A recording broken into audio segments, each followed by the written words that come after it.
Mona Lisa, Madame Mona Lisa. WEFM is SVG. Activated Mornings on WEFM 99.9 is on now.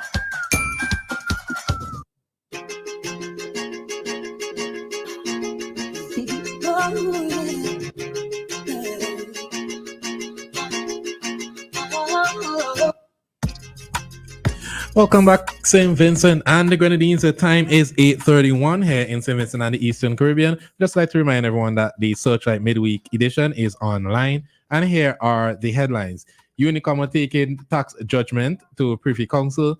One of Park Hill burnt murder victims laid to rest. Police meet with South Rivers residents to discuss crime situation. SVG makes history with first hosting of Rotary Conference. Green Hill man boxes girlfriend for little rice, no meat. NDP leader says ULP administration has underperformed economically. COVID-19 vaccine mandate appeal hearing slated for May. Prime the Pump discusses our body language and what it conveys. That Academy duo head to Louisiana Tech. Searchlight journalism you can trust. Check us out online at searchlight.vc. And it's interesting. Anyways, that COVID vaccine mandate thing from the beginning, from the beginning, been saying I do not understand why we're being forced to take the vaccine, but that's a whole other thing that person's already argued for the past 2-3 years. That should not go into just seeing it in the newspaper headlines. Yeah, and it's going to be a discussion that we would have, no doubt, when the judgment is given. So we will see what happens from there, right? So we go hold it, right, Ari? Right, Ari? Hold it, just hold it. And then there's the other one here, Green Hill man boxes girlfriend. But we'll talk about that later in the week. Yeah. Now, as it relates to St. Vincent and the Grenadines and mental health, we have another instance of someone having to be mentally assessed. And it is a reading from Eyewitness News. The headline is man charged with stealing battery to be mentally assessed. So a 37-year-old laborer accused of stealing a battery from Bragsa was on Monday ordered to undergo 2 weeks of mental assessment at the Mental Health Rehabilitation Center. Edwin Batiste of Orange Hill appeared before Magistrate Kewana Jacobs at the Georgetown Magistrates Court and pleaded guilty to a charge that on April 10th at Rabaca, he stole one Power King M31-DC 105 amp marine battery valued at EC $790, the property of Bragsa. Bragsa is a state-owned company responsible for the maintenance of public infrastructure and other general services. Batiste, who appeared to be fidgeting with his clothing during the court appearance, said that he saw the battery one evening when he went to change his clothes and he took it. He said the following morning he did not show up for work and they came looking for him. Prosecutor Corporal of Police Delando Charles told the court that checks revealed that the defendant was never a patient of the Mental Health Rehabilitation Center, but may have suffered some mental breakdown. The prosecutor asked the court to make its own analysis to determine the competence of the defendant, but he's told the magistrate he has had nervous breakdowns now and again since his girlfriend of 16 years left him. He said he doesn't drink a lot, and when asked if he has ever seen a doctor, Batiste responded, not really. The magistrate said that it did not appear that Batiste has his faculties at the moment and explained that she did not want to accept the guilty plea unless she could prove that he was fit to answer the charge. The matter was adjourned to May 6th. And it begs the question, because we heard of, or at least if you are familiar with Fernando, I'm trying to remember Fernando's surname, but Kenville Horn, who writes for the Vincentian, he had posted a video where a lady was allegedly attacked by a person suffering from mental health issues on the weekend on her way to work.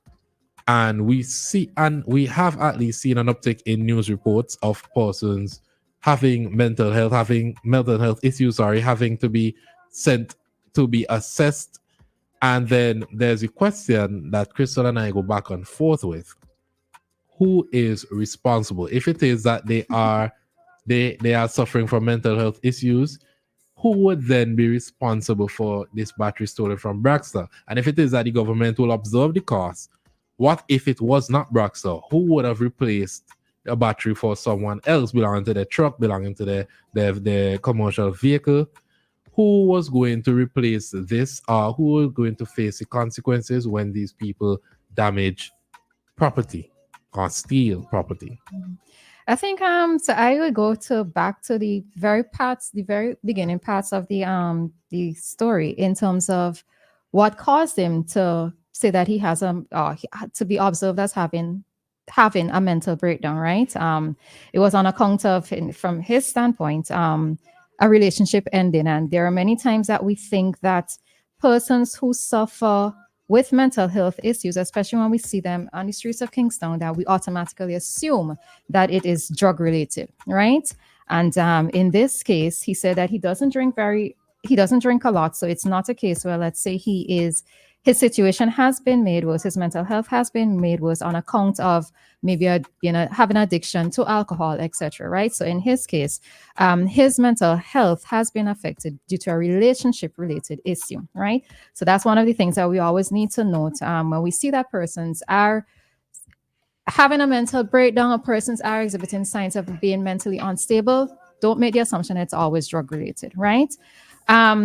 I also do appreciate in this case that the magistrate, one of the newest magistrates actually, in terms of observing him, that she did not want to proceed, Magistrate Jacobs did not want to proceed with continuing the hearing until the gentleman has or was sent for an assessment, right? Because one of the things with assessing a person or them standing trial is that they have to be aware of the charges placed before them, right? In order for them to enter whatever plea it is that they're going to enter into, right? So that's another factor. Yes, Ari, I've heard this conversation with you and Crystal, the back and forth conversation with who is going to take responsibility.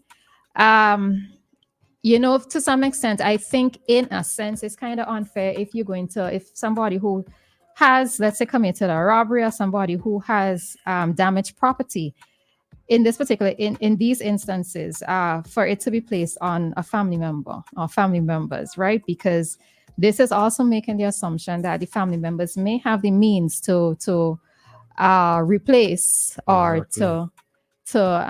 replace whatever it is that has been damaged, right? So, and I don't know. I think if somebody is mentally unstable, then I want to say that they are unto themselves responsible for whatever it is has happened.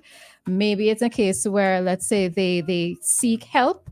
And in this case of this gentleman, I'm wondering, did he think that he needed to seek help? And if he didn't, why didn't he think that he probably needed to seek help, having recognized the reason for his mental instability or the origins of it? Do we generally approach wanting to engage in therapy? Persons go through so many things in life. As I said before in the program, persons go through so many things in life. And there's this very thin line between sanity and insanity. And it's just one thing that can cause us to chip over to the edge of insanity, So even within ourselves, we have to know when it's time that we probably need to seek help if we need to. Sometimes just talking to somebody who you feel very comfortable with is therapeutic. And if you have that safe space where the person doesn't mind hearing you constantly or repeatedly because you're trying to get that thought out or those feelings out, then maybe you need to identify somebody as your safe space.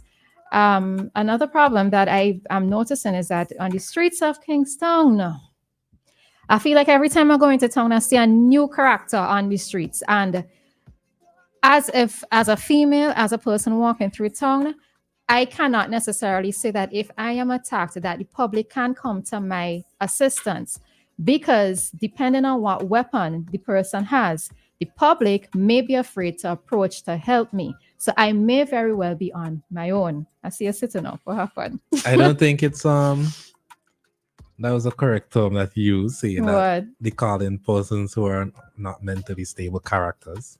No, what we seeing street characters, right? We seeing them as street characters because as new individuals. I don't know what you want me to call them, Ari. Persons who are suffering from mental health issues. Persons who are suffering from mental health issues who are occupying the streets of Kingston. Who? Oh, you mean street characters are people like? Okay, never mind. Okay, I think I see where you're coming from. All right, so mentally unstable persons who are occupying the streets of Kingston as their home. You prefer that? Yes. But I do think it's concerning, and we need to remember not everyone has the strongest constitution, especially when it comes to your mental health. There are many, as Roleza said, there's a thin line, and there are many things that trigger people that could send people off the deep end. It's not just as simple as drugs. Sometimes it could be work-related stress, it could be relationship-related stress, it could be someone being damaged physically, it could be an accident, could be a fight, financial stress. Hey, Yes. nothing can break so you more many than that. there's so many different factors that I don't think we pay attention to. We tend to dismiss persons as being crazy, and that's the end of the story. And if you're not in control of your faculties, I don't see how you can be held responsible for any damage of property or anything like that that might have transpired when you're not yourself. It's a very, very tricky place to be in, because someone must at some point bear that cost, and I don't think it's fair for the government to bear that cost. I don't think it's fair for us as taxpayers to have to bear that cost. But then I guess if we want to have a sense of community, maybe we should.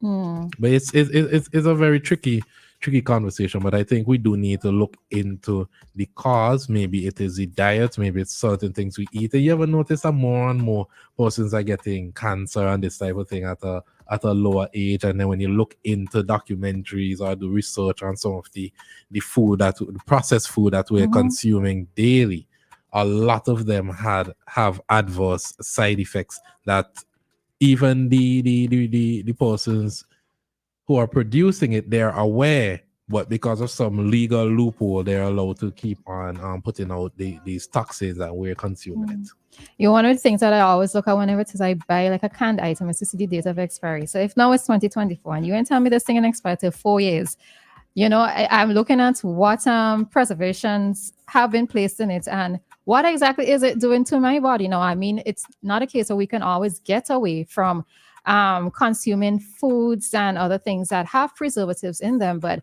I always feel like if you have like a 4-year timeline in terms of it before it goes bad, then I am curious about what it's doing to my body. I remember once looking at this medical documentary and the person got sick. Well, they didn't get cancer, but they got sick just from being in the atmosphere, just from walking outside, because of the things that you're inhaling. You never know what bacteria is there out there in the atmosphere. The smoke and everything, fires constantly being lit and persons are inhaling those things. We never know, just from stepping outside out, even you could be in your own house, opening a window, what it is that you're welcoming or inviting into your house unintentionally. So, it's all these other things that we also have to look at. But, again, I would always remind persons or tell persons that if you're not okay mentally, try to seek help, right? Relationships aren't the easiest thing. Finances aren't the easiest thing. Raising children might not be the easiest thing.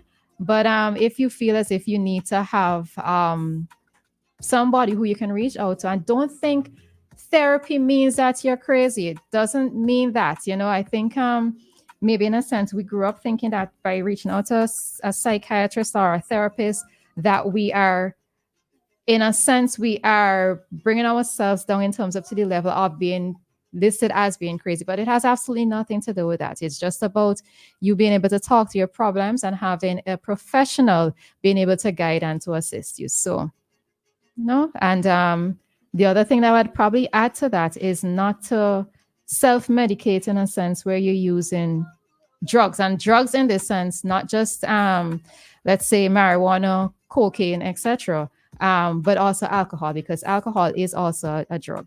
So, don't try to self-medicate. It might diminish the pain slightly for a while, but you're always going to be seeking that extra high, right? So be mindful of that as well. All right, so the time is 8:46. We're going to take a quick break and we'll be back to discuss all things cricket this morning. WEFM, the new fresh sound. My controllers here looking very carefully at the situation. Obviously a major malfunction.